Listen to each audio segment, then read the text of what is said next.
Bueno, primeramente saludar a los compañeros y compañeras que no había saludado anteriormente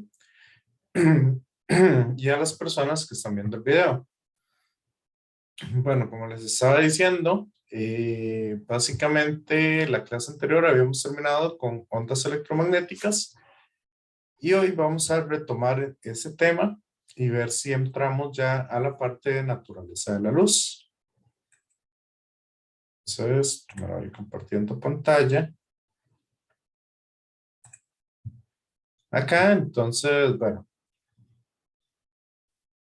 habíamos visto ciertas cuestiones. Ahí les hablé un poco del efecto, el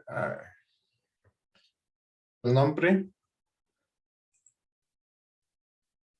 el efecto Cherenkov, ¿verdad? Que ocurre cuando los electrones viajan a una velocidad mayor a la velocidad de la luz, pero en algún medio, principalmente en agua. Entonces, eso era lo que estábamos viendo. Por lo tanto, digamos, las ecuaciones que vamos a tener con respecto al campo eléctrico y al campo magnético, ¿ok? Van a ser, o las vamos a ver a partir de una velocidad en el medio. ¿Ok?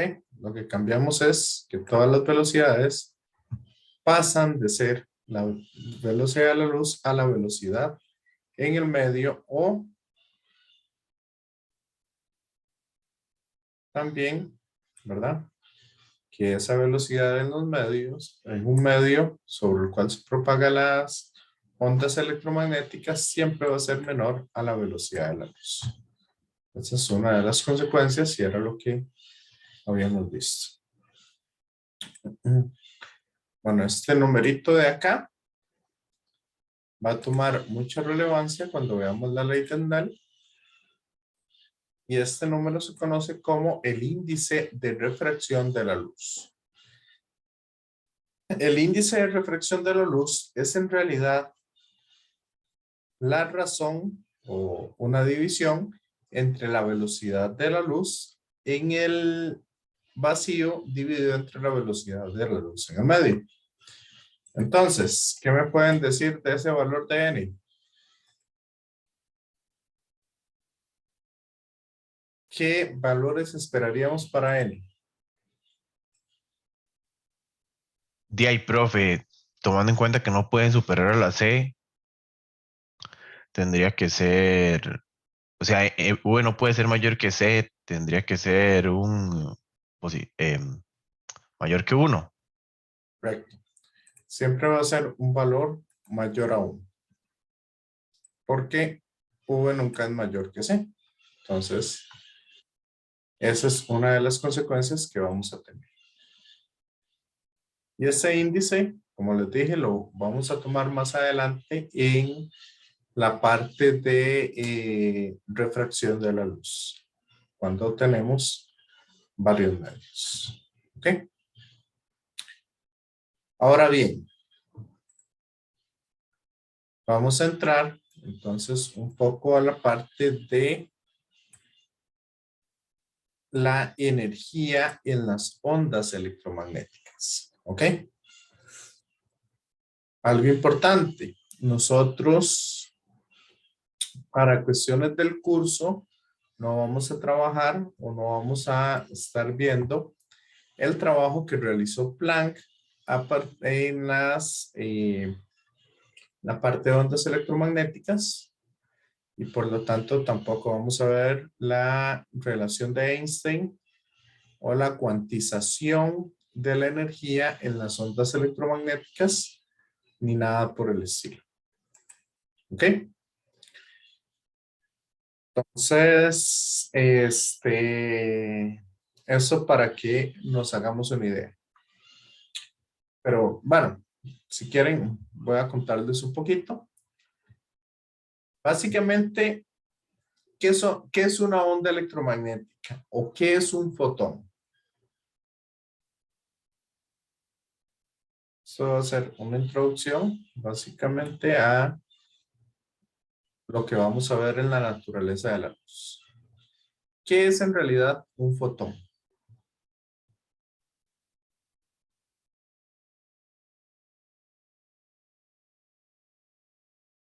¿Será una onda? ¿Será una partícula? ¿Qué es? ¿Qué será eso? Partícula, profe. Partícula, ¿por qué?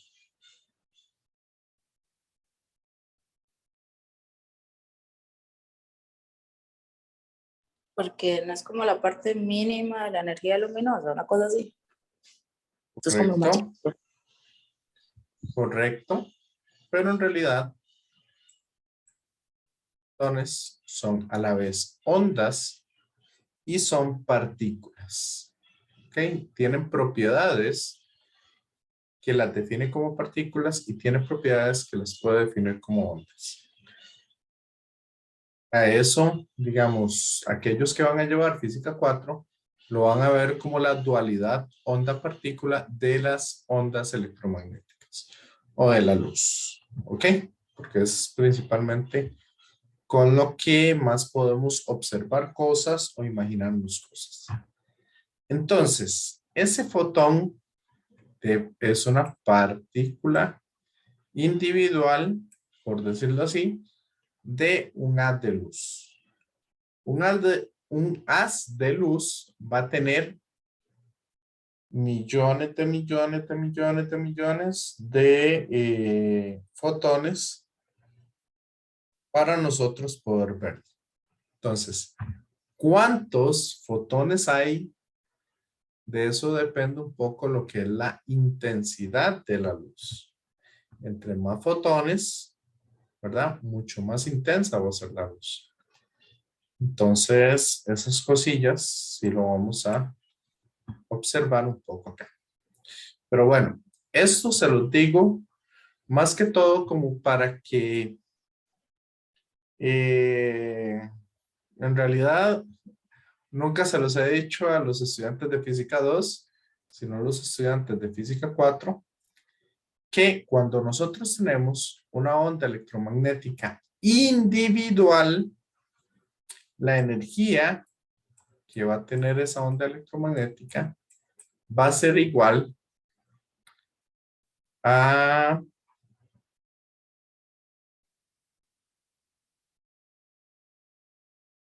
la constante de Planck por la frecuencia de la onda. Okay. Esta es la energía individual de cada fotón. ¿Me siguen?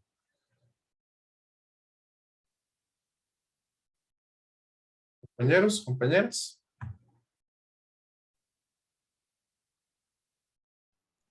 Sí, profe. Entonces, como ustedes pueden ver, esta energía está cuantizada, significa que solo puedo tener valores discretos de H por la frecuencia. Es un poco, digamos, lo que interviene ya en la mecánica cuántica cuando estamos viendo eso. Pero, ¿qué pasa si en lugar de tener un fotón, yo tengo un montón de partículas que se están moviendo a lo largo del tubo?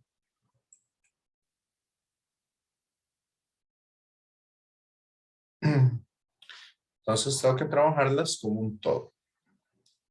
Y ya habíamos visto, bueno, según la parte del campo eléctrico, que la cantidad de energía por unidad de volumen que nosotros estamos observando es igual a un medio de epsilon sub 0 por el campo eléctrico al cuadrado. Y con respecto a una superficie, ¿verdad? Ya sea ¿cómo es? Cuando nosotros tenemos un volumen determinado de las ondas electromagnéticas, pero no de una, sino de un montón de ondas electromagnéticas. ¿Ok? Si ustedes agarran el volumen de todas esas ondas que se están moviendo, ¿ok?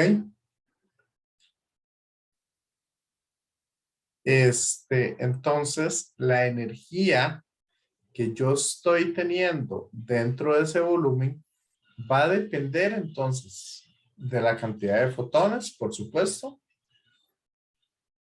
pero eso no es lo más importante, sino que la cantidad de energía por unidad de volumen, según lo que habíamos visto en capacitores, va a depender del campo eléctrico al cuadrado en el que estemos y va a depender del campo magnético al cuadrado. ¿Ok? Y esto es energía por unidad de volumen. ¿Me siguen?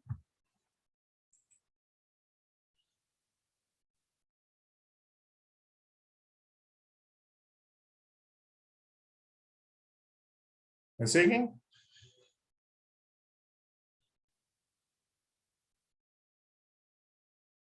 Sí. Ok. Entonces, vamos a verlo con esta expresión. Pero ¿qué habíamos dicho? Que el campo eléctrico, ¿quién es? ¿De qué depende el campo eléctrico? Del campo magnético, de la permeabilidad y de la permitividad. Entonces, principalmente. Entonces, la densidad de energía potencial que yo puedo almacenar va a depender entonces también del campo eléctrico y el campo magnético en el cual estemos trabajando.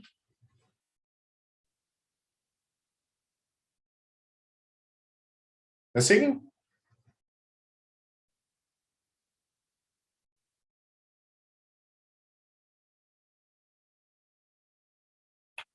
Ok, entonces,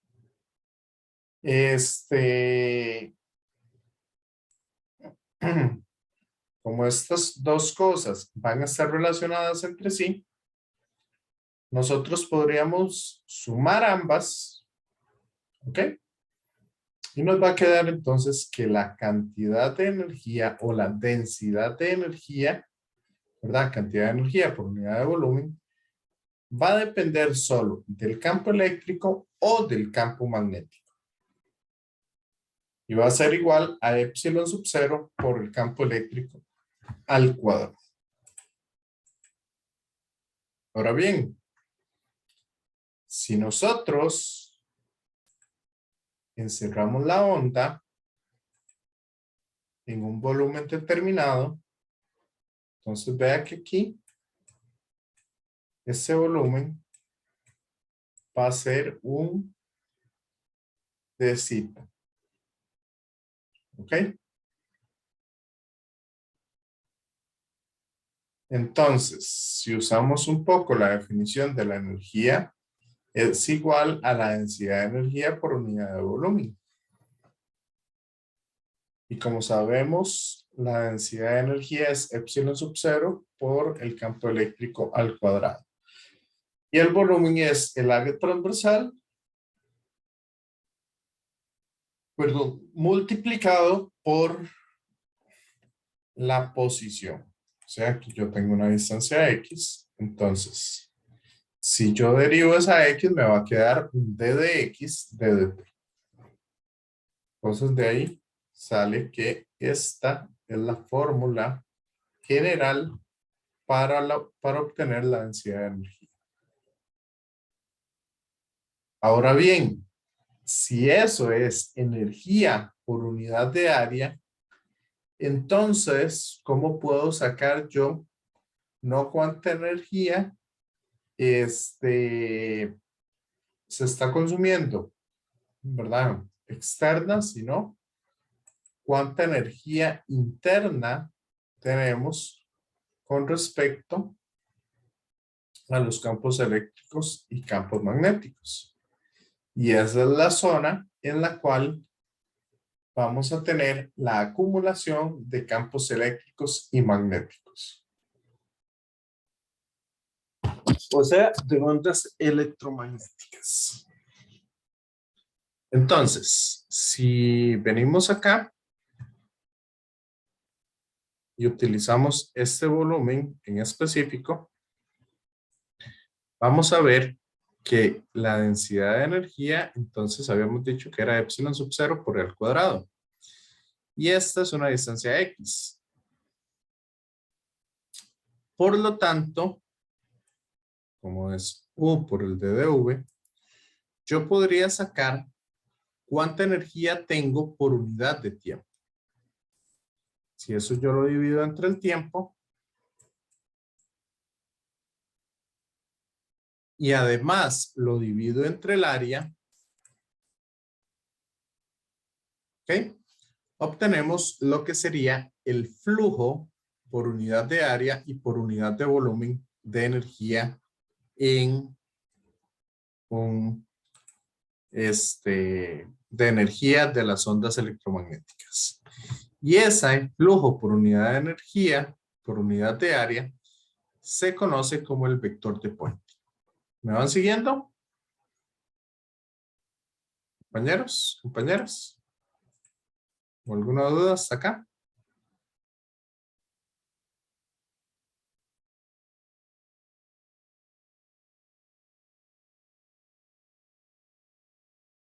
Ok, entonces, el vector de Poynting, básicamente lo que me va a decir es cuánta energía tenemos. Pero, como les había dicho, no va a ser la energía de un fotón individual, sino va a ser la energía de la onda de fotones o del haz de luz o el haz de fotones que nosotros tenemos. Recuerden que ahí pueden venir millones de fotones. ¿Ok? Entonces, yo podría calcular el vector de Poynting en el vacío como epsilon sub 0 por C por el campo eléctrico al cuadrado. ¿Ok? También lo podríamos hacer en términos de V o lo podríamos hacer en términos de ambos, tanto el campo eléctrico como el campo magnético. Ahora, si tiene el nombre de vector de Poynting, entonces, ¿qué era un vector? Compañeros, compañeras. Magnitud, dirección y sentido. Ok. Bueno, yo lo del sentido casi nunca lo utilizo, pero sí, magnitud y dirección. Entonces, el vector de Poynting no solo me va a indicar cuánta energía tengo, sino también me va a indicar hacia dónde va dirigido hacia dónde se propaga el campo o la onda electromagnética. Entonces, yo eso se los había dicho la vez pasada. ¿Hacia dónde se propaga la onda electromagnética?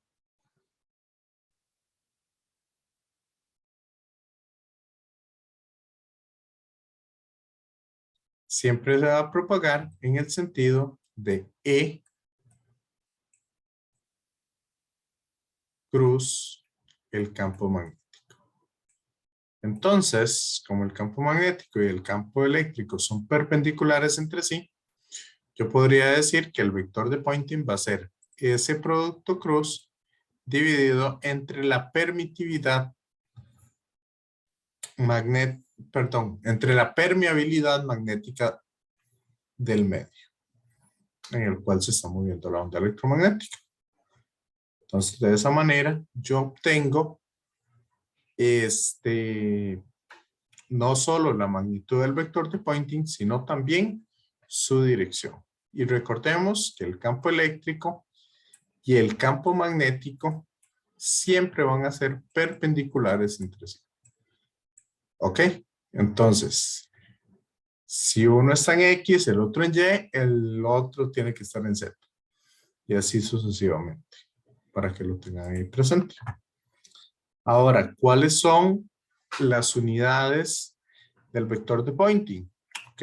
Julios por segundo metro cuadrado, o si usamos julios por segundo como watts, entonces serían watts por metro cuadrado. Esas son las unidades del vector de Poynting. ¿Ok?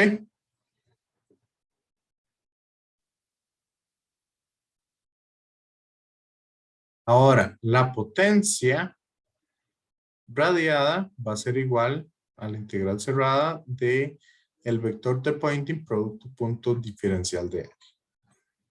Eso para que lo tengan por ahí, ¿verdad? Pero en realidad,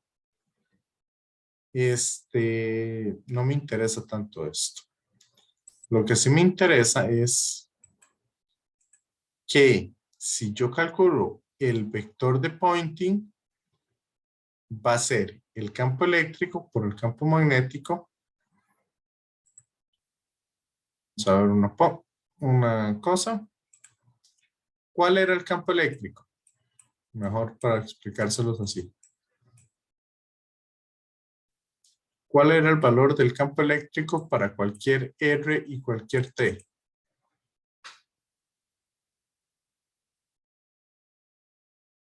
Eso sería la magnitud del campo eléctrico máxima por el coseno de Kx menos omega t. ¿Ok? ¿Y qué significa entonces que el campo eléctrico y el campo magnético se sobrepongan entre sí? Que bueno, cuando el campo eléctrico es máximo, el campo magnético también es máximo. ¿Ok? Entonces, yo podría encontrar una fórmula para conocer el vector de Poynting también utilizando el campo magnético, que eso sería el campo magnético máximo que puedo obtener multiplicado por el coseno de Kx menos omega t. ¿Cierto? Entonces, ¿qué pasa si yo hago una multiplicación de esos dos vectores?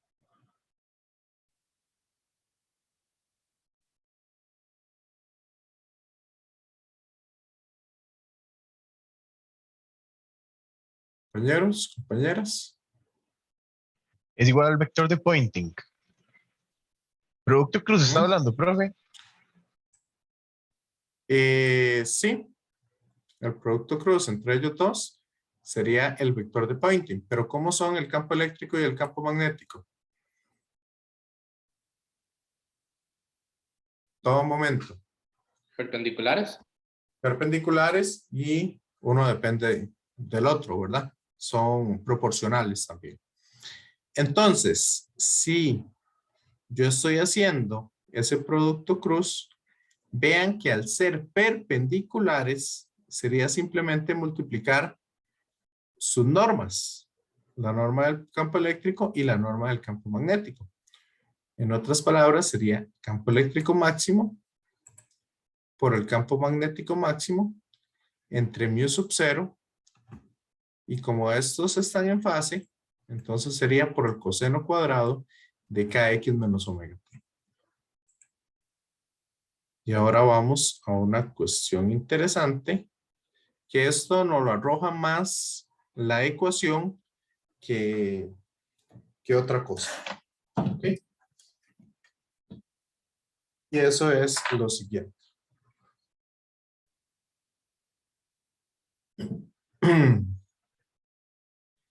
Entonces, La forma de las ondas va a ser la siguiente.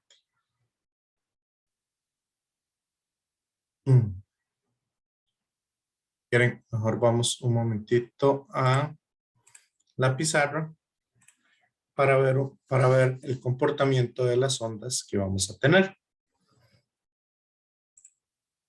Entonces, aquí vamos a tener cada uno de los ejes.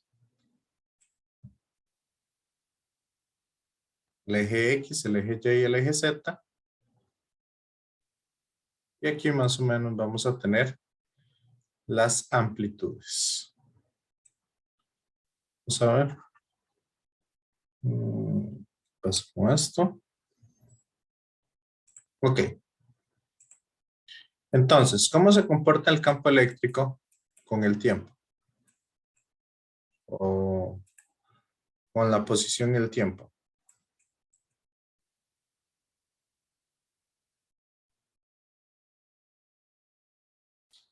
Sabemos que el coseno es máximo en 0.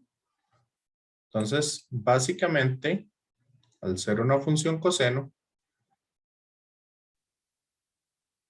esta es la forma en que se presenta. Donde vamos de un E máximo hasta un menos E máximo. ¿Cierto?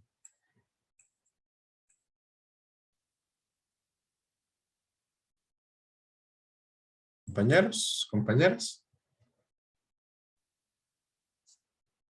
Así es la función coseno. ¿Cierto?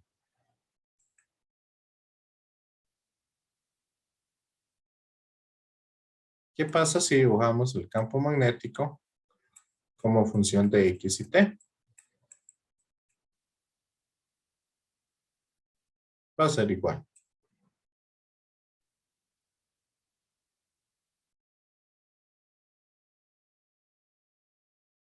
¿Ok? Donde vamos a tener un B máximo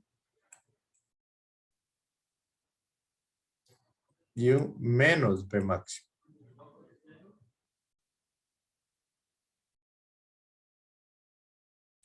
¿Ok? Y ahora la pregunta es, ¿cómo se comporta el vector de Poynting con función de X y T?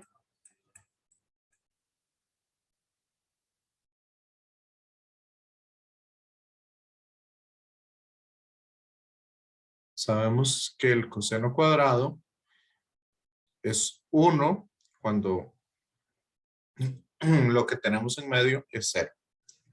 Entonces, vean que esta depende de coseno. Esta depende de coseno. Pero este va a depender de coseno cuadrado. ¿Ok? Entonces, al elevar el cuadrado, básicamente lo que estamos haciendo es teniendo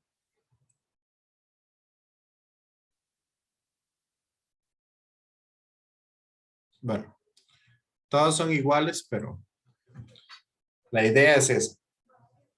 ¿Ok? Compañeros, compañeras.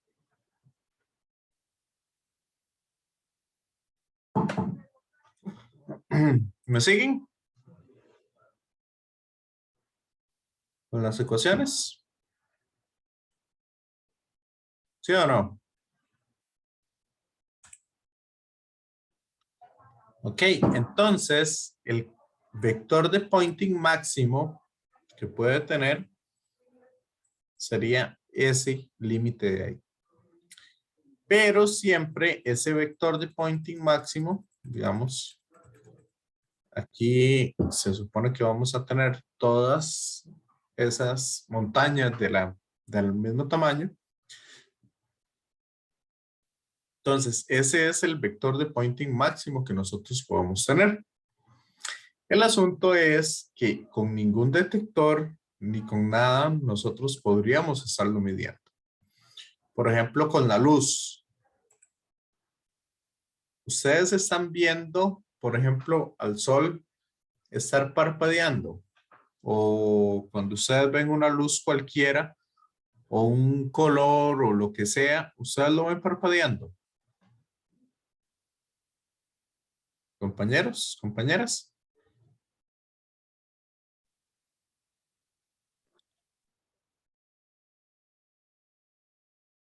¿Treina?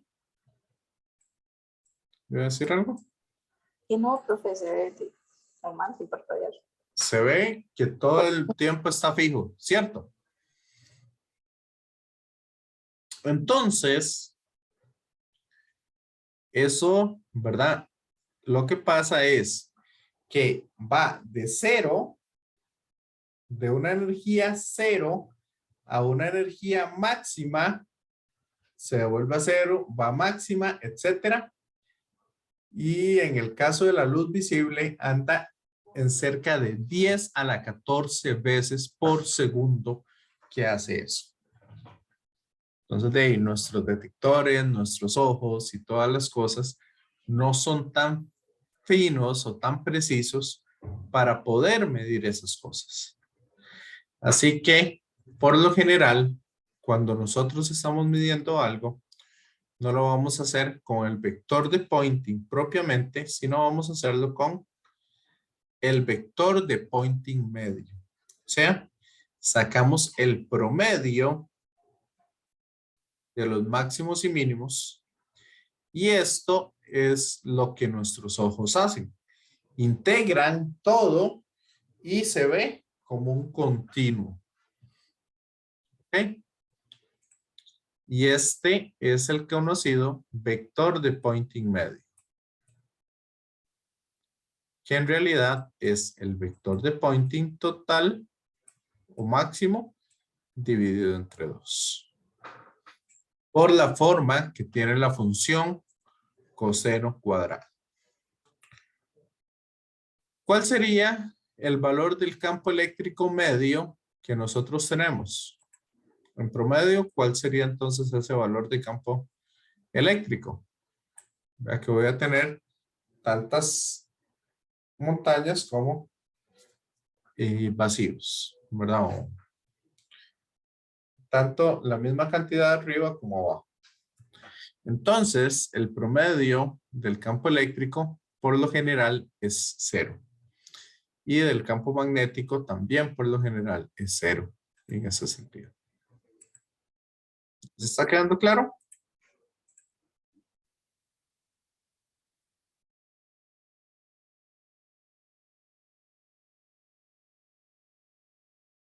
Entonces, como les dije, aquí definimos el vector de Poynting medio como el campo eléctrico por el campo magnético entre 2 veces mu sub 0.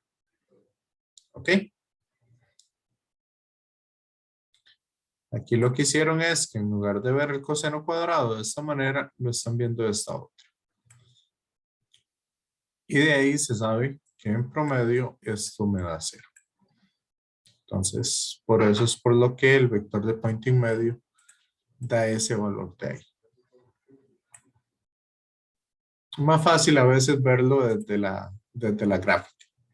¿Ok? Como tengo tantas subidas y tantas bajadas, entonces el promedio más o menos anda por la mitad. Y ese valor, ese valor de Poynting o ese vector de Poynting medio que nosotros vamos a utilizar se conoce también como la intensidad de la luz. ¿Ok?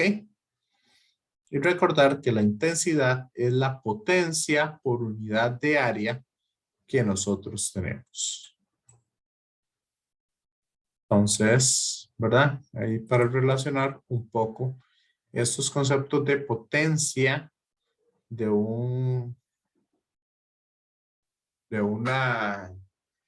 fuente, ¿verdad?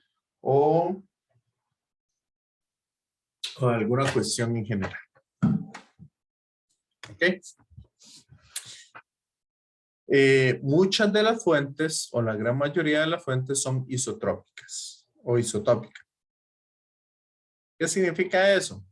Que cuando yo tengo una fuente de luz, por ejemplo, si ustedes ponen una candela, ok, se va la electricidad en la casa, entonces ustedes van a poner una candela. Vea que la candela va a tener una llama. ¿Cierto? Compañeros, compañeras.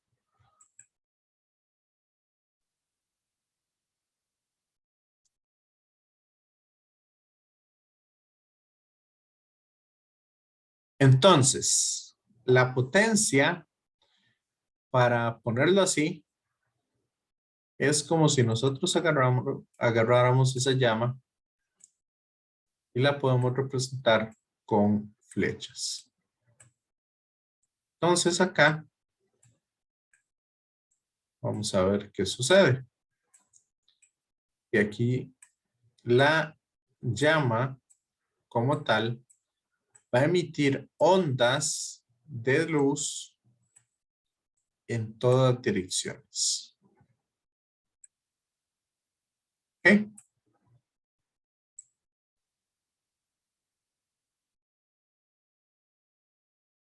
Por lo tanto, digamos, si yo agarro y las sumo todas, si yo agarro y sumo todas, ahí lo que estamos viendo es la potencia total que tenemos. Pero, ¿qué pasa con nuestros ojos?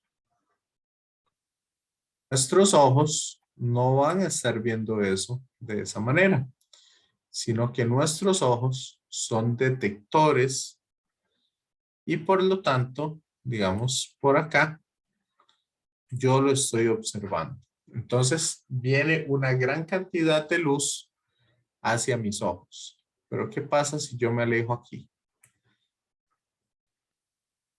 ¿Qué está pasando con esa intensidad de la luz?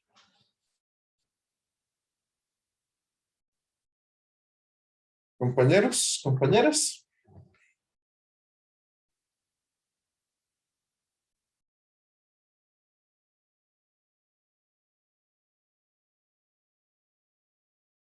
¿Cuántos haces de luz estarían llegando a nuestros ojos, digamos, para este ejemplo? Así. ¿Estamos cerca o si estamos lejos? Llegan más cuando uno está más cerca de la fuente. Y si se aleja, Correcto. más bien llegan pocos. Correcto. Entonces, podríamos decir o vamos a decir lo siguiente. Si yo encierro esto por completo, ¿verdad? Para medir la potencia total en una esfera, entonces la potencia se va a mantener sin importar qué tan pequeña o qué tan grande sea la esfera con la que yo estoy encerrando esa onda electromagnética. ¿Sí? Yo lo puedo hacer infinitamente grande, pero al ser una esfera totalmente cerrada, la potencia que me llega a toda la esfera es la misma. ¿Ok? Pero ya vimos que la intensidad de la luz sí va a depender de esa área en la que estamos. Por lo tanto,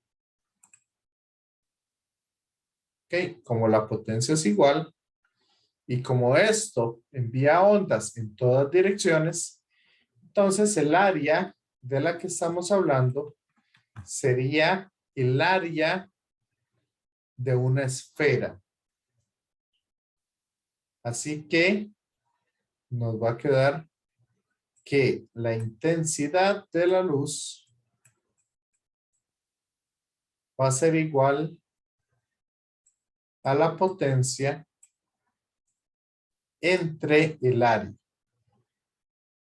voy a poner intensidad 1 y aquí voy a poner el área 1. Pi por el radio 1. Se ve.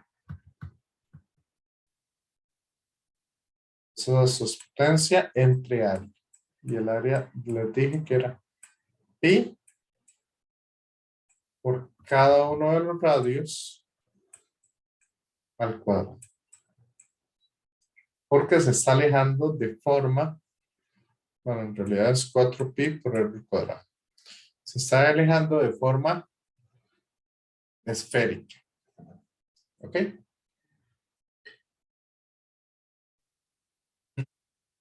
Y esa es la intensidad 1. La intensidad 2 va a ser igual. Entonces, si yo hago intensidad 1 dividido entre la intensidad 2, va a ser igual a ¿quién? Potencia entre 4pi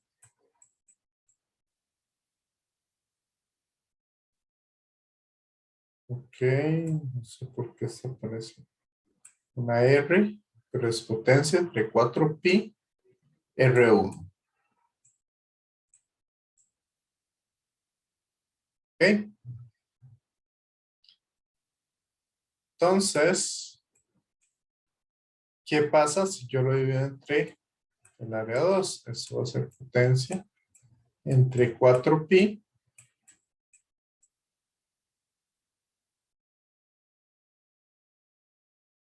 por el área 2.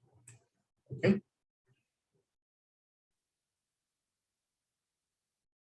Entonces vean que ustedes que, perdón, por área 2 no, el área es radio al cuadrado. Radio 1 al cuadrado. Y este sería radio 2 al cuadrado. Las potencias también son iguales.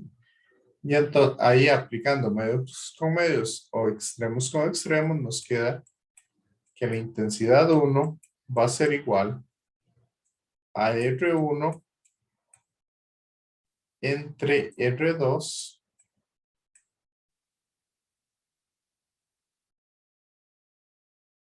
ok por la intensidad 2.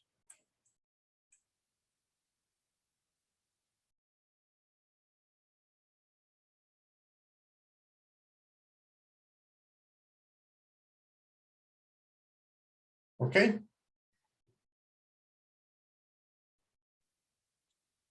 Entonces es la intensidad, lo que nos quiere decir es lo siguiente, que si nosotros tenemos una fuente a 1 metro, ¿ok? Y alejamos nuestro detector a 2 metros, entonces, ¿cuánto van a ser las mediciones que tenemos ahora de esa fuente?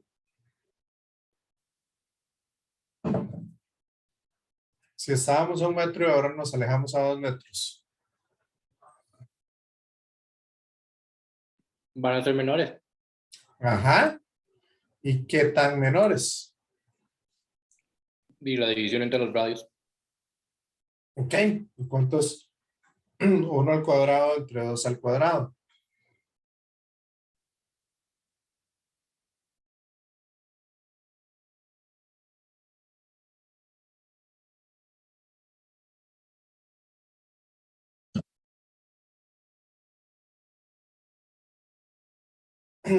Uno al cuadrado entre 2 al cuadrado. Eso quiere decir entonces que si yo estoy a 1 metro y veo una cantidad de luz en específica o una intensidad en específica, cuando estoy a 2 metros voy a ver la cuarta parte. O si estoy a 10 metros, ¿cuánto sería la diferencia?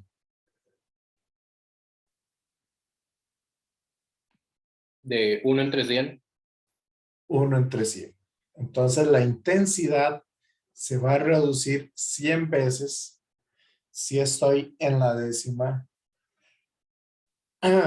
O si estoy entre un radio 10 veces más grande. Sí.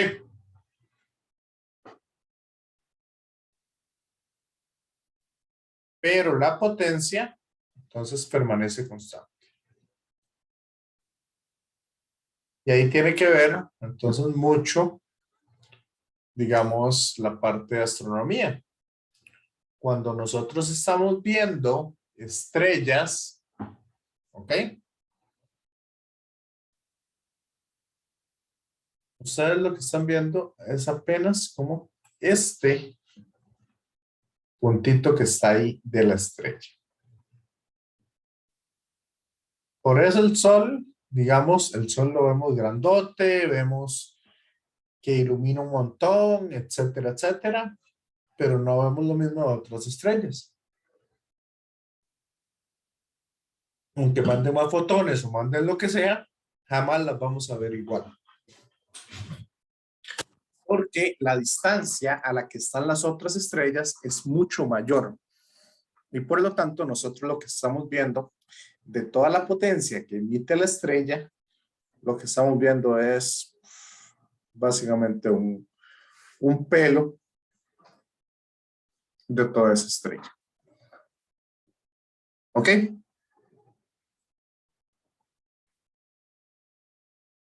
Entonces de ahí se pueden empezar a conocer un montón de cosas. Y digamos, por cuestiones de espectroscopía y otras cosas, se puede conocer un poco más eso.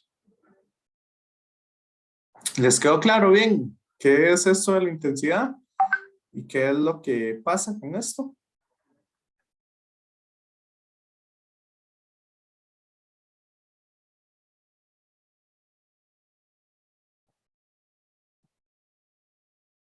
Sí, ¿no? Más o menos.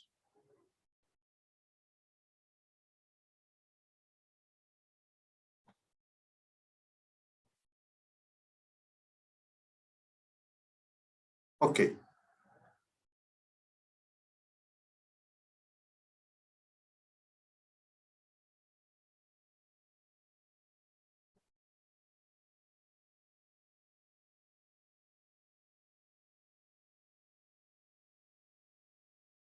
Entonces, si nos dicen, supongamos que el campo eléctrico, ok, con respecto a la onda no sinusoidal descrita en la sección 32.2, suponga que tenemos un campo eléctrico de 100 voltios por metro. ¿Ok? O newton por segundo. Newton por coulomb. No importa cuál de los dos. ¿Cuál es el valor del campo magnético? ¿Cuál es el valor de la densidad de energía? ¿Y cuál es la tasa de flujo de energía por unidad de área?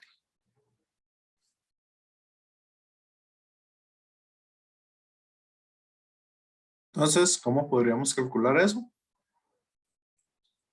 ¿Cuál sería el campo magnético?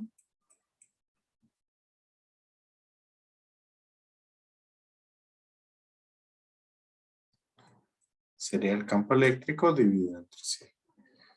O sea, 100 entre 3 por 10 a la 8.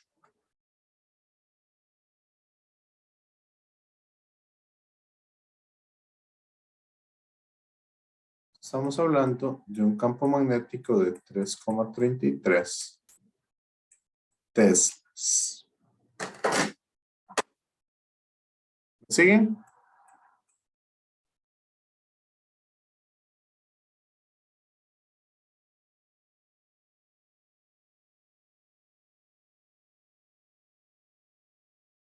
Sí, ¿no?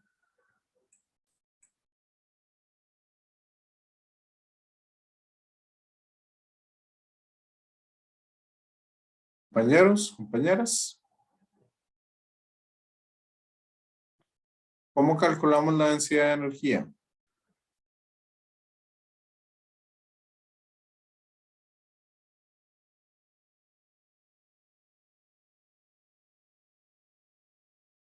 Le habíamos dicho que era, puede ser epsilon sub 0 por el campo eléctrico al cuadrado o 1 entre 2 mu sub 0 por el campo magnético al cuadrado.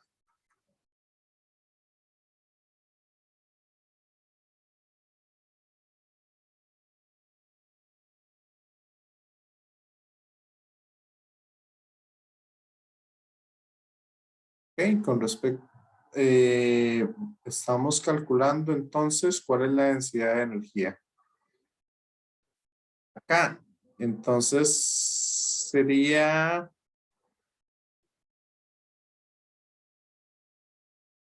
dijimos que es E cuadrado sobre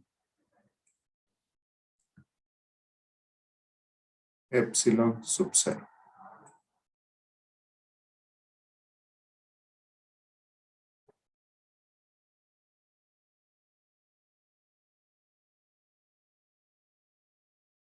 Perdón. E cuadrado por epsilon sub 0.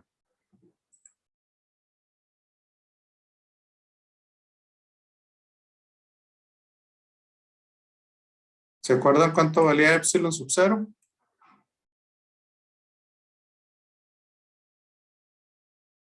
Compañeros, compañeras.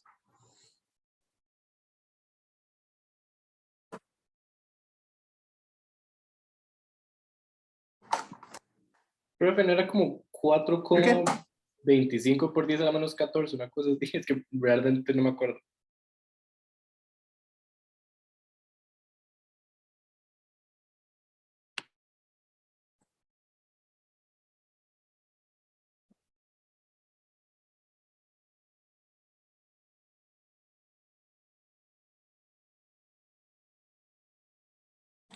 Sí, ese valor ya no se los apunté aquí.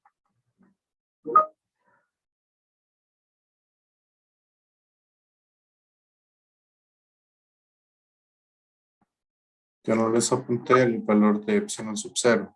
Entonces, abrir otro documento.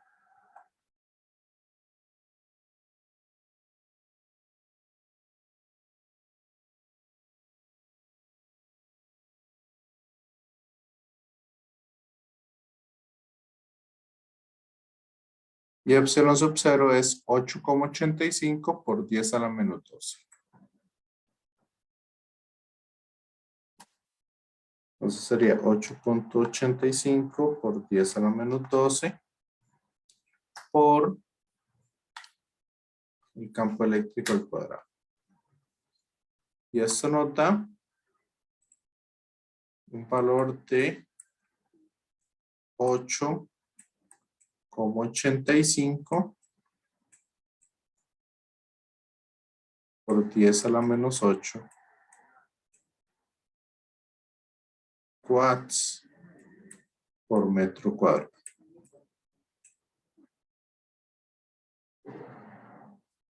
Perdón. No, entonces sería julios por metro cúbico. ¿Ok? Que es energía por unidad de volumen.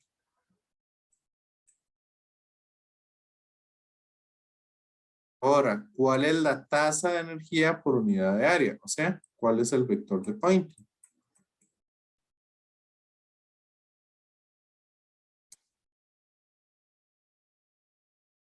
El vector de Poynting sería E por B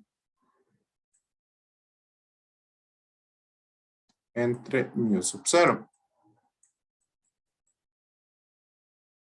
Eso sería entonces, ok, que el primero me faltó.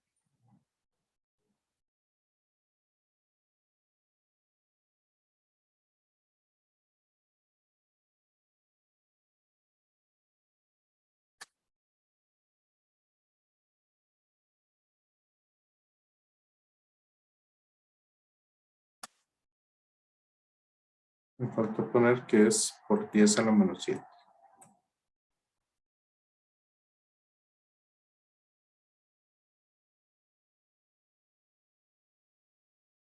Ok, entonces 3 por 10 a la menos 7 Bueno, 2.33 por 10 a la menos 7 por 100 entre mu sub 0 es 4pi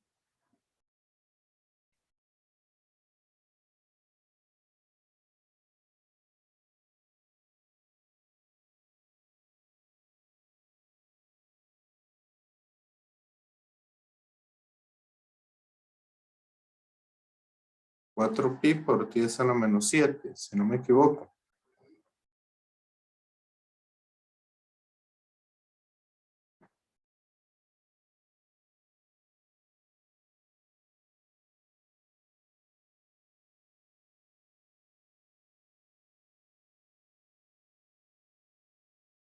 Qué raro, no me suena.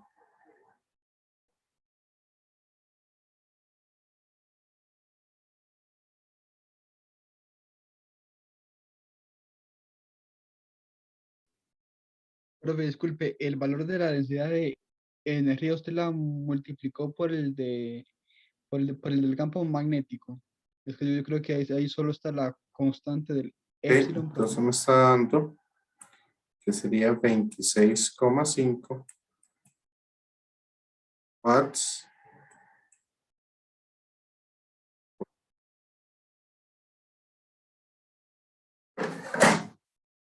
sí.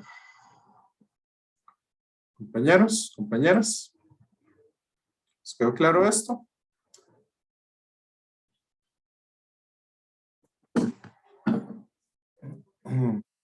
Del vector de Poynting. ¿Hay alguna duda?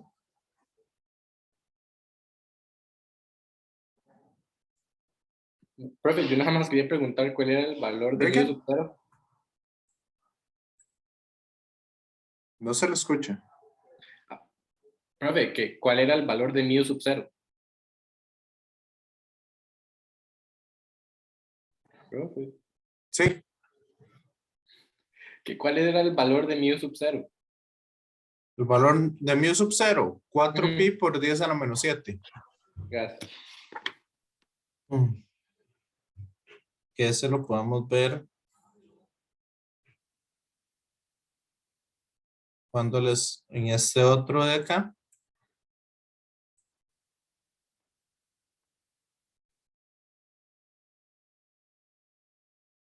Acá se los presento.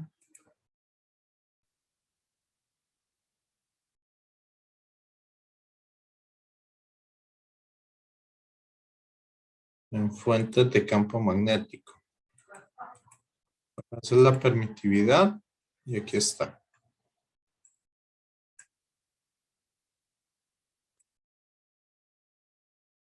Ese es el valor de mu sub 0. Sí.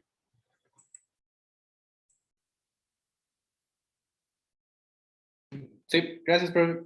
Ok.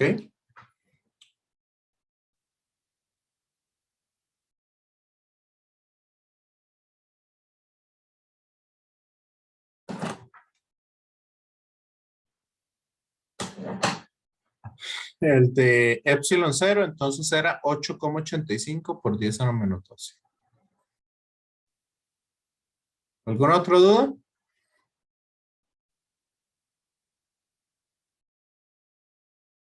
Compañeros, compañeras.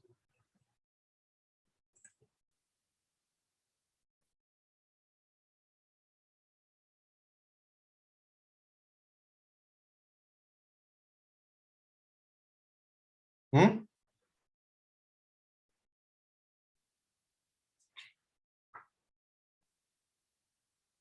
Ok, entonces, si quieren, vamos a un receso.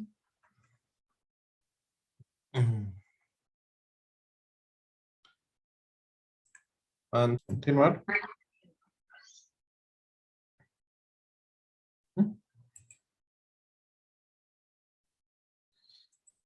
Vamos a ver. ¿Cómo le fue con el material de la cátedra?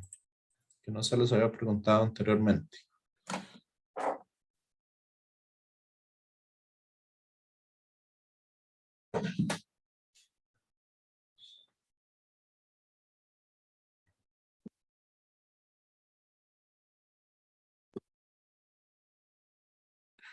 8 de 11. Ujú.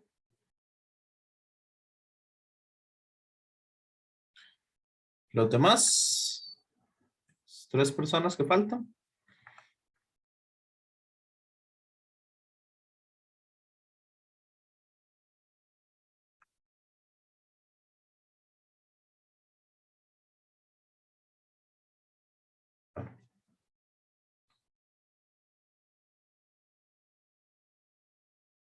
Entonces, dentro de los que respondieron, una persona sí lo leyó y 7 personas no tuvieron tiempo. Entonces, ahí, más que todo para ver eso. Entonces, como les dije, ahí ¿verdad? Después de haber parado el video antes de la pausa, entonces les dije, bueno, vamos a resolver este otro ejercicio y, ¿verdad? Para poder conocer un poco o para poder desglosar un poco esta parte de las ondas electromagnéticas. Entonces nos dicen, una onda electromagnética tiene un campo eléctrico dado por esa expresión. Entonces, ¿cuál es la longitud de onda y cuál es la frecuencia de onda? Recuerden que frecuencia y frecuencia de onda son diferentes. ¿Ok? Entonces, mega es la frecuencia de onda. ¿Ok?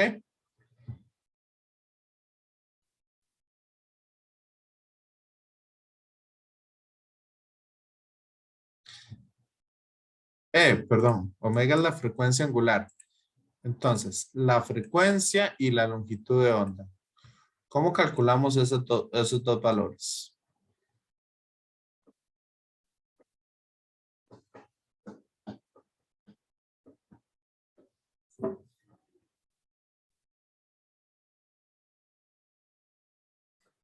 ¿Cómo sería en ese caso?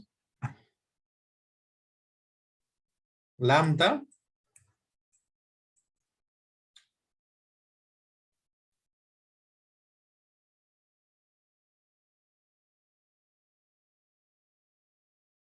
¿ok? Lambda es 2pi por k y k está en la ecuación. Correcto. Lambda es 2pi por k. 2pi por k o 2pi entre k. Vieras que justo en ese momento estoy dudando, no sé por qué. K Profe. es igual a 2pi entre lambda. Sí, es 2pi entre k, perdón. Entonces sería 2pi entre k. Ok. Y k es este valor que está aquí. Esto en realidad no es metros a la -1. Esto sería radianes por metro. Y eso nos da entonces por pi entre 0.077 y eso nos da una longitud de onda de 81,60 metros. O sea, estamos en la parte de, creo que es el AM/FM o el F, por ahí anda, ¿ok? Que son las ondas de radio y televisión. Ahora, ¿cómo encontramos la frecuencia? Profe, eso se podría sacar por que la frecuencia es igual a C entre lambda. ¿O no? Digo yo. Yo quiero mejor hacer otra cosa. Ok. para que lo tengamos acá. La frecuencia, sabemos que omega es igual a 2pi por la frecuencia. Por lo tanto, la frecuencia es igual a omega entre 2pi. ¿Y eso me da cuánto?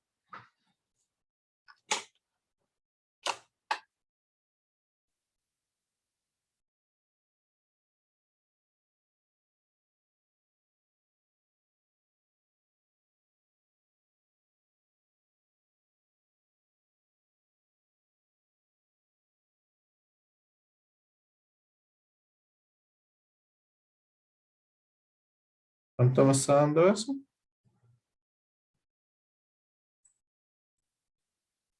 $3,66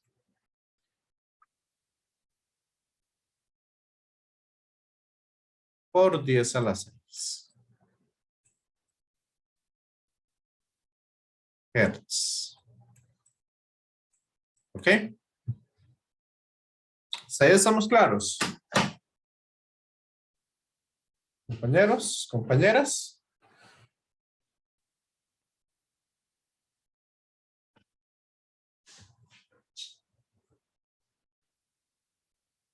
Entonces, la siguiente pregunta que les voy a hacer. En realidad, esa onda está en el vacío o estará en algún medio.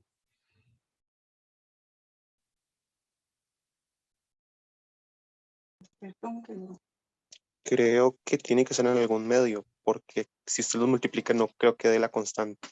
Digamos, va a dar un poco menor. Vamos a ver. Si yo hago lambda por F, eso me da la velocidad.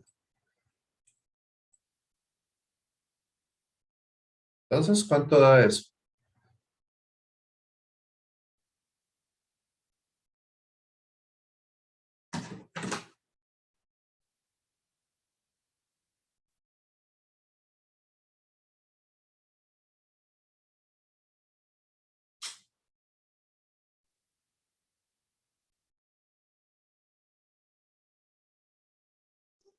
Error, se dio la constante. Entonces sí está en el vacío, perdón. ¿Ok? 2,98 metros, bueno, por 10 a la 8.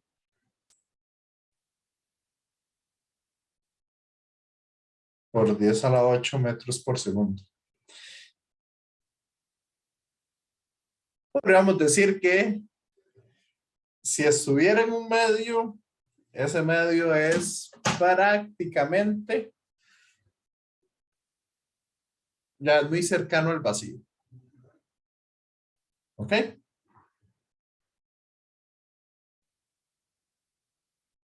Por eso les digo, si le dan todo,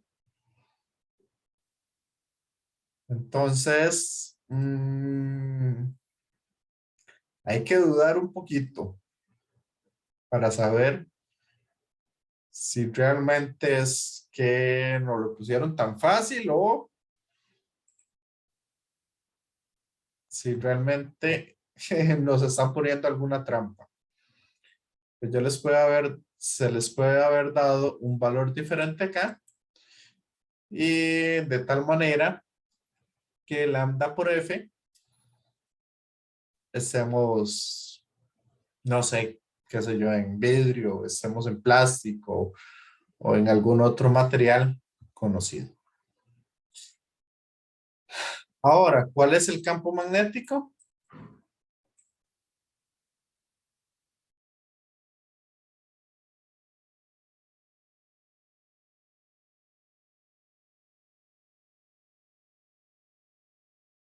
Bueno, la magnitud del campo magnético máximo, ¿cuál sería? Es sobre C.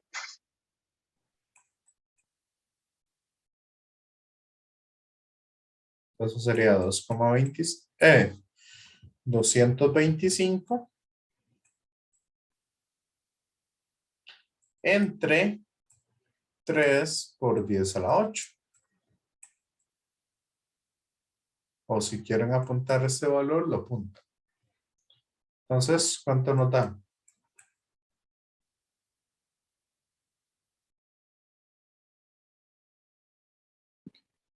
Profe, a mí me dio 7.5 por 10 a la menos 7.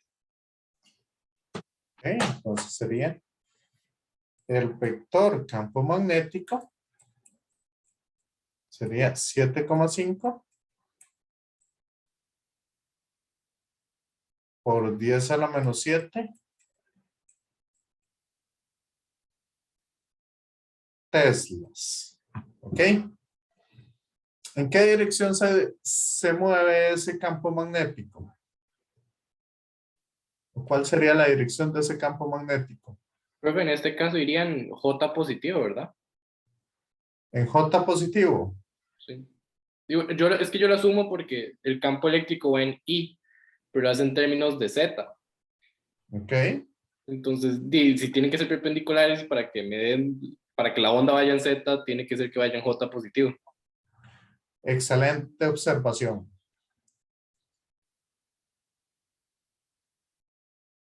Este sí.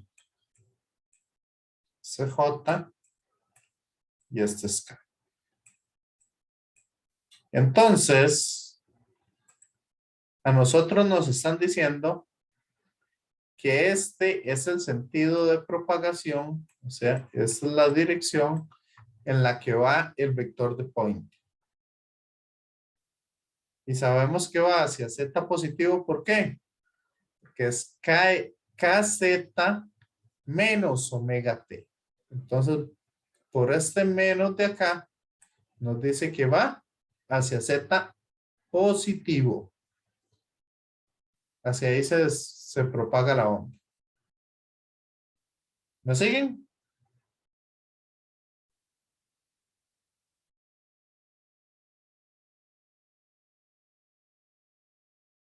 Y lo que dice el compañero es cierto. El campo eléctrico va en esta dirección. Entonces, para que E cruz B vaya en Z, entonces el campo magnético debe ir en esta dirección. Así, E cruz B me da Z. Entonces sería en J positivo.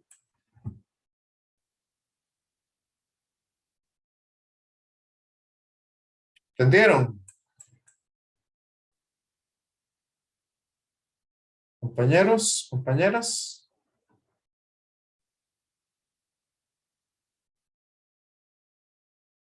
Y sabemos que están en fase, entonces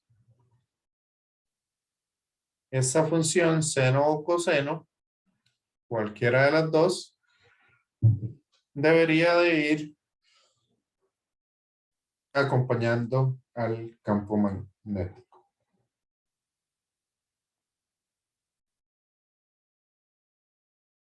¿Alguna duda?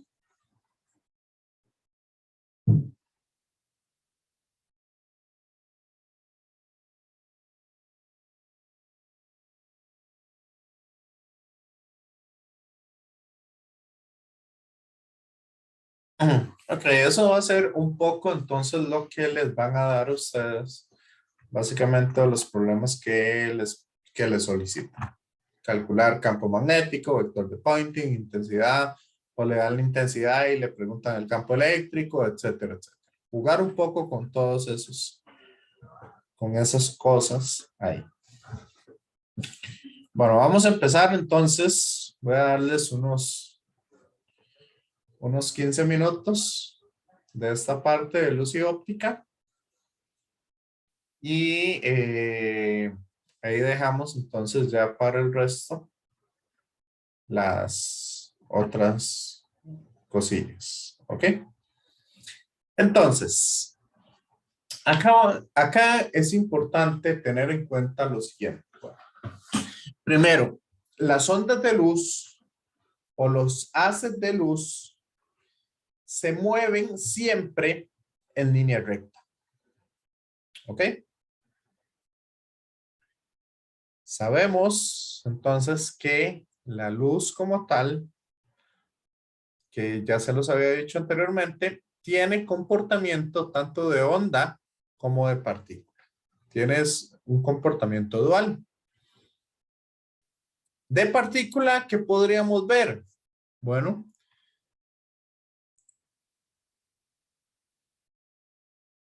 realidad, la parte que más nos interesa aquí es ese comportamiento ondulatorio. ¿Por qué? Porque cuando se encuentra con algún obstáculo, se puede comportar de diferentes maneras. ¿Ok? Y vamos a tener entonces diferentes formas, digamos, de estudiar los fenómenos que se observen en la luz. Entonces, viene aquí una onda. Si viene una onda, esa onda se va a topar con algún medio. Como les dije, a menos, ¿verdad?, que estemos cerca de un campo gravitacional sumamente alto que distorsione el espacio-tiempo, por ejemplo, lo que descubrió, lo que hizo, ¿cómo es? Albert Einstein, es que, bueno, nosotros estamos acá está el Sol y por acá se ve un planeta, ¿verdad?, que está en eclipse con el Sol y es mucho más pequeño que este. Entonces, si este planeta o esa estrella tira luz, básicamente, al ser el Sol tan masivo, entonces, básicamente, curva la luz y por lo tanto, nosotros sabemos que viaja en línea recta. Entonces nosotros estaríamos observando, en otras palabras, que en lugar de ver solo un planeta o solo una estrella, al final se están observando dos estrellas en posiciones diferentes. Pero eso es un fenómeno que predijo Albert Einstein con su teoría de la relatividad. Así que no nos vamos a meter en eso, sino que aquí lo que vamos a decir es lo siguiente. Cuando nosotros estamos pasando de un medio 1 a un medio 2, por ejemplo, un haz de luz viene del vacío, entra en la atmósfera, entonces la atmósfera va a tener diferentes materiales que en el vacío que no hay ningún material. O cuando estamos pasando del aire al agua y tenemos un haz de luz que viene. Ese haz va a estar lleno de montones de fotones. Sí, ¿me siguen? Compañeros, compañeras. Entonces, cuando llega el haz ahí, si el haz llega con una cierta inclinación, nosotros vamos a tener diferentes fenómenos que se producen. Uno de ellos es el conocido como el fenómeno de la reflexión de la luz. ¿Qué significa que se refleja la luz? Bueno, que muchos de los fotones llegan con un ángulo importante. El ángulo siempre lo vamos a medir a partir de una recta normal a la interfaz entre las dos, entre los dos medios. ¿Ok? Entonces, que está acá, le vamos a llamar siempre el ángulo incidente. Entonces, acá, el primer fenómeno que les voy a hablar es el de la reflexión. Entonces, significa que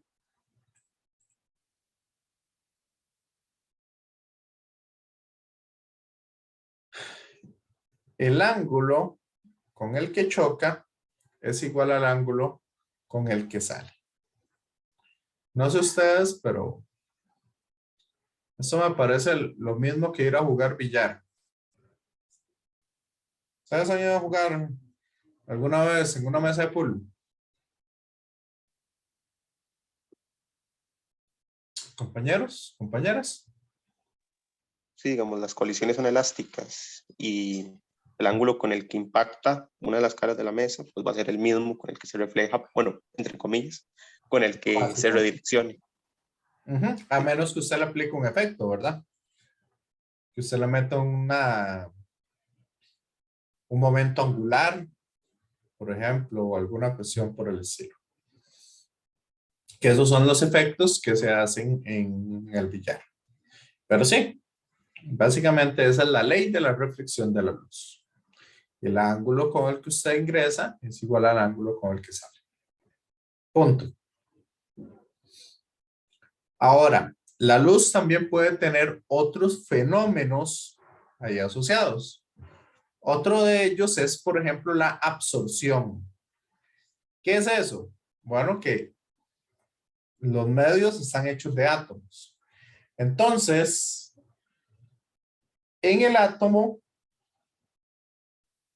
puede ser que el núcleo agarre ese fotón y se inestabilice o haya algún efecto con el núcleo o con los electrones que hay rodando por ahí.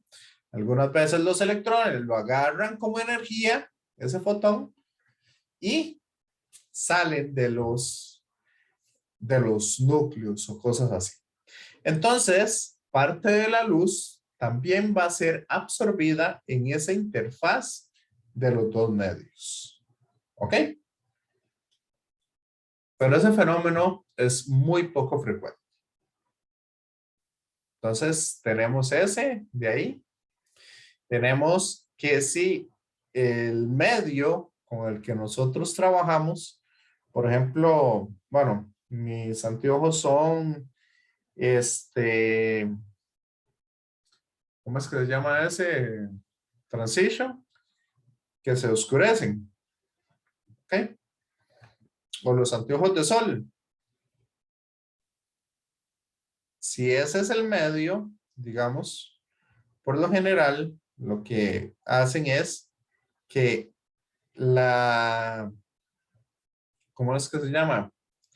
El campo eléctrico y el campo magnético de cada fotón individual, digamos, vienen en todas direcciones.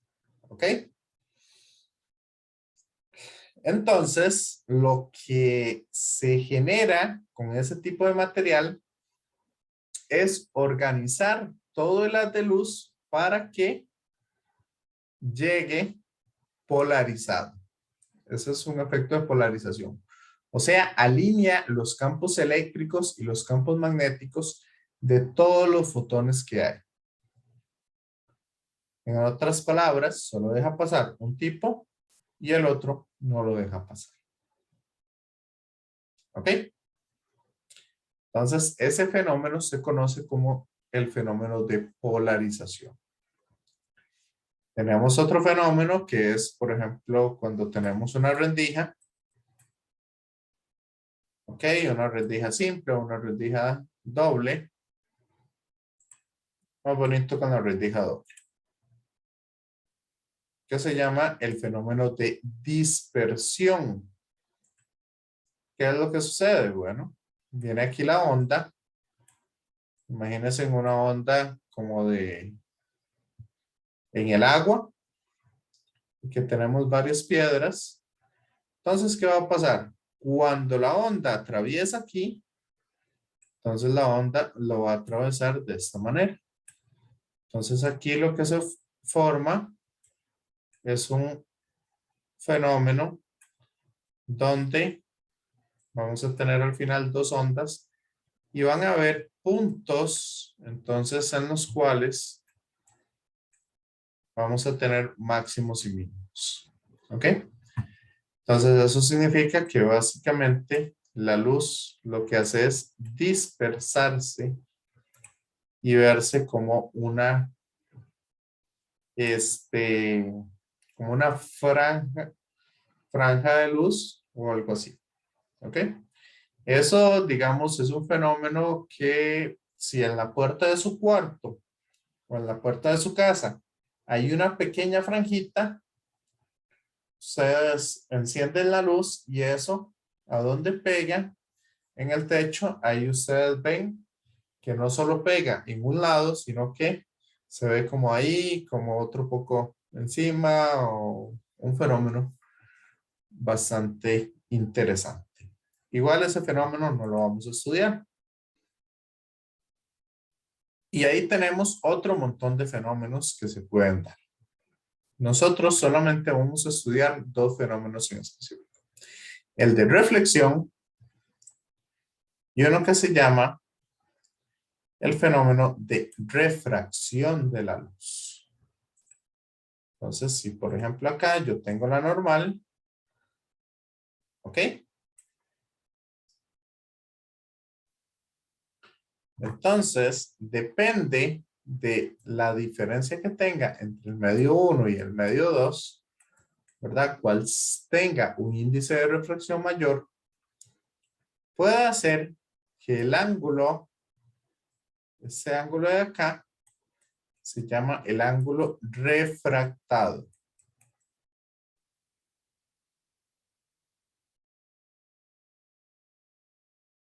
¿Ok? Dependiendo de la relación entre esos dos medios, el ángulo refractado puede hacerse más pequeñito o puede hacerse más grande. ¿Ok? Y vamos a tener también algunos fenómenos de refracción total interna, que es, por ejemplo, lo que utilizan las fibras ópticas. Y de ahí un poco su interés en este estudio que estamos viendo. Entonces, como les dije, tenemos el fenómeno de la reflexión, polarización, absorción, difracción, ¿verdad? Y tenemos el fenómeno de la refracción. Entonces, si entra a un material, si el material incidente, ¿ok? Si el material con el que entra tiene un índice de refracción mayor, ¿ok? Si este tiene un N mayor, bueno, aquí está. Si N de A es mayor a N de B, entonces el ángulo, perdón, si N de B es mayor a N de A, entonces el ángulo con el que se refracta va a ser más pequeño. Si el N de B es mayor que el N de A, el ángulo refractado va a ser menor.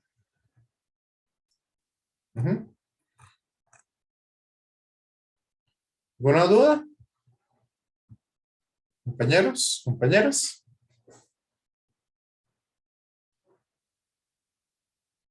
Y ese N es el que estamos usando acá. Entonces, para la reflexión vamos a tener que el ángulo incidente es igual al ángulo reflejado.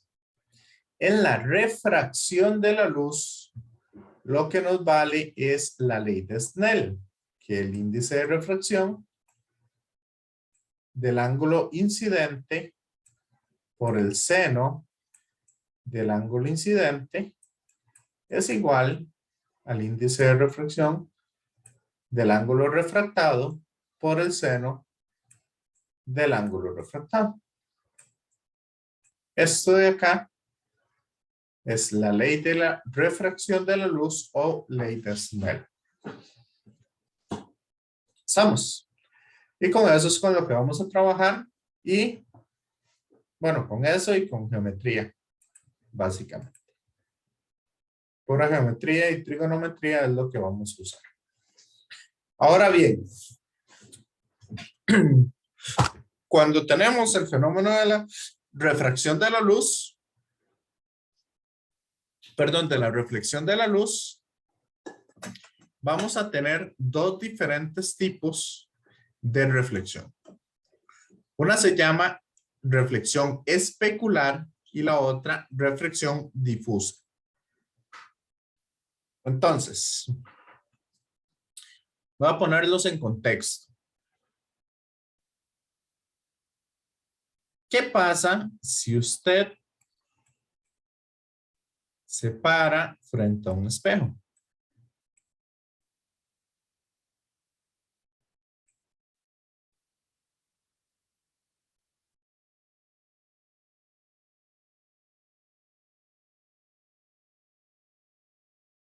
¿Ok? ¿Qué es lo que pasa? El espejo entonces va a generar una imagen suya. ¿Cierto? Compañeros, compañeras.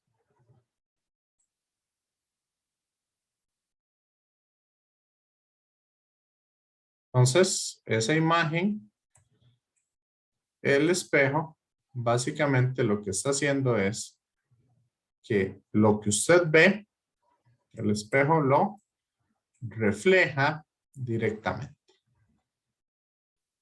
Entonces, si usted tira 3 haces de luz paralelos,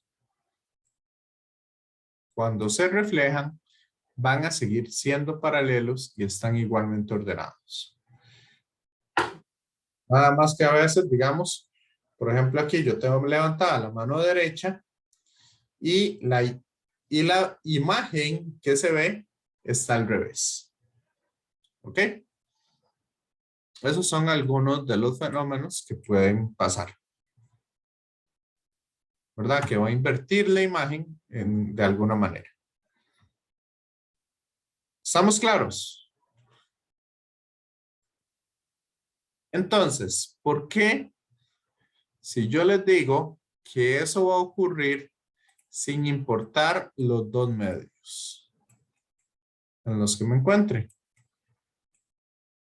Si viene un haz de luz, siempre se va a reflejar, sin importar cuáles sean esos dos medios. ¿Me creen si les digo eso? ¿O no?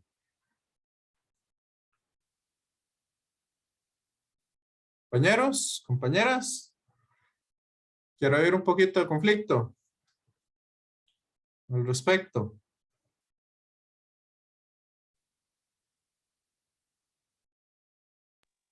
Y ahí es que, por ejemplo, si yo agarro y me voy a un río y si el río está calmado, yo pongo la cara y se ve mi cara, sin importar que el agua y el aire sean diferentes. ¿Correcto? Entonces yo digo que sí, yo sí le creo.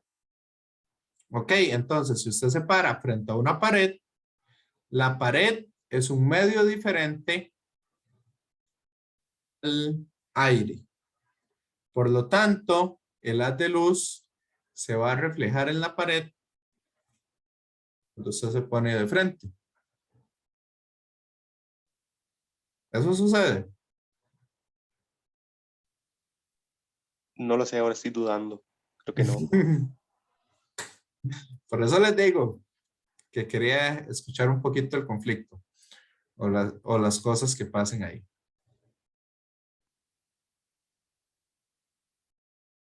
¿Qué dicen los demás? Quiero escucharlos. ¿Qué pasa ahí?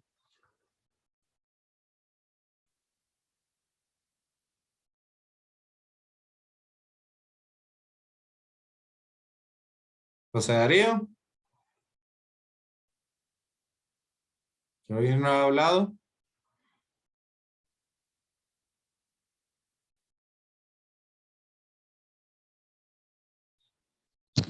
Sinceramente, no estoy muy seguro porque de seguro tiene que ver con los índices, pero eso también tiene que ver de acuerdo al material, ¿no? O cosas así. Sí, pero de ahí estamos hablando que es un mismo material. Sí, profe, ahí sí está complicado porque de las dos maneras se puede ver, digamos, como diferente. Digamos, unas partes como que sí y otras partes como que no. Ok, en realidad el espejo y la pared se comportan de la misma manera. Ambos van a reflejar la luz igual. ¿Cuál es la diferencia? La diferencia es la superficie que tenemos. En la pared nosotros vamos a tener una superficie sumamente porosa. O sea, vamos a tener un montón de relieves, montañas, valles, etcétera. ¿Ok? Se va a ver algo como esta segunda imagen. Algo como así. ¿Cierto?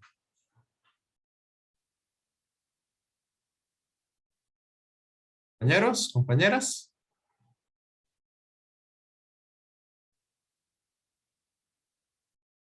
¿Sí o no?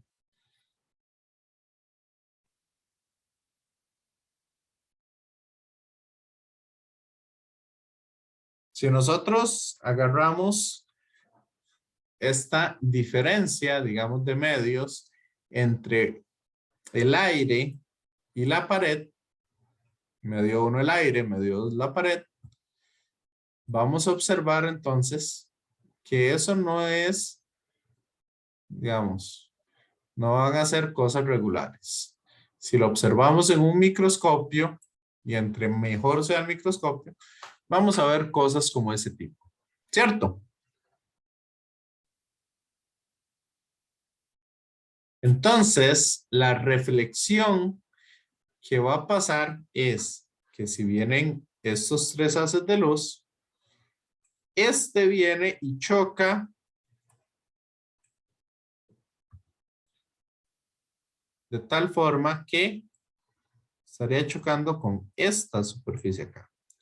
Entonces, el ángulo de incidencia, bueno, en realidad aquí sería una superficie más plana y el ángulo de incidencia es igual al ángulo reflejado. Pero este otro, vean que está chocando contra esta otra superficie. Eso significa que esta es la normal. Entonces, el ángulo de incidencia y el ángulo reflejados siguen siendo los mismos. Todavía eso va a pasar. Pero como un milímetro para arriba choca con otro ángulo diferente cada vez. ¿Ok? Entonces, en algunos casos, como en este, más bien devuelven, mandan el haz de luz a otro lado. Por lo tanto, si ustedes son, digamos, esto va a ser mucho más exagerado de lo que estamos viendo, pero supongamos que este es el cuerpo de una persona, ¿ok? En una reflexión normal, vean que la cabeza sigue estando aquí, el cuerpo sigue estando aquí, y los pies siguen estando ahí. Si seguimos, más o menos como que cada píxel de la persona se puede ver en el otro lado. En cambio aquí, ¿qué sucedería si hacemos lo mismo?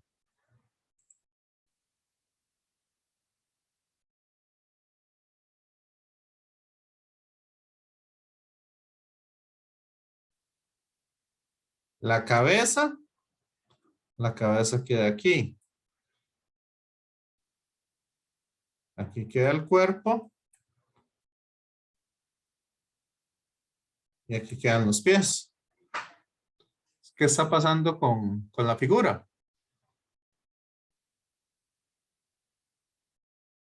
Compañeros, compañeras.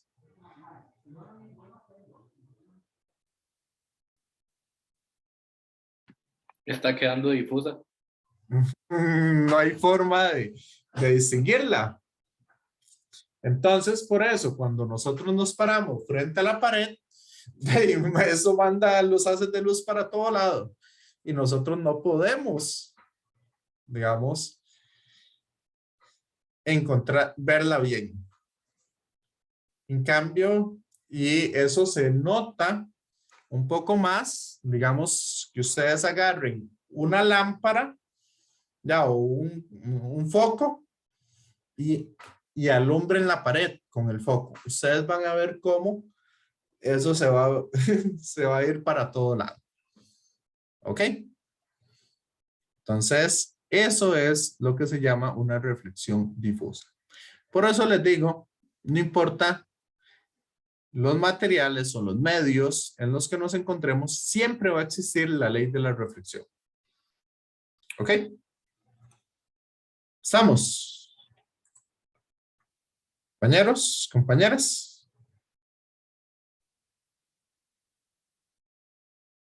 Entonces, el viernes continuamos trabajando un poco. Y el viernes les voy a hablar de la reflexión total interna.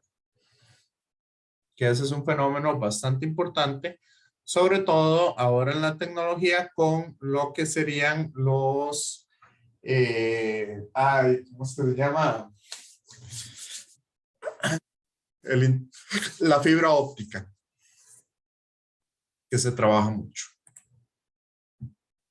Entonces, por lo menos darles una perspectiva de qué trata la fibra óptica. ¿Estamos? Compañeros, compañeras. ¿Alguna duda?